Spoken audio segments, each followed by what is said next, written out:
Shown now as an interview from the ACLU with Bridget Pidgery, a community activist, and her say on felon voting laws. I knew I couldn't vote because I was on parole, and at the same time it hurts the community because the whole entire community might want to vote for one person, but our vote makes a difference. And with us not being able to vote, that makes our community harder, especially when you live in a minority and poverty level community.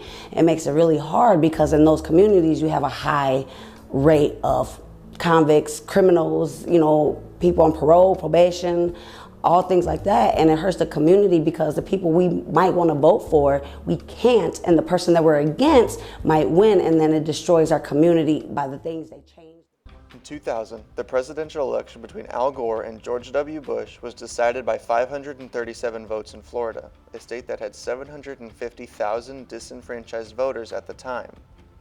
An estimated 73% of those disenfranchised felons would have voted for Democratic candidates, so if those people would have been allowed to vote, then Al Gore would have statistically carried the state and in the election to become the 43rd president of the United States rather than George W. Bush.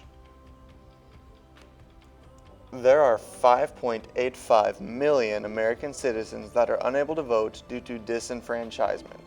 But this varies by state, as do felon voting laws.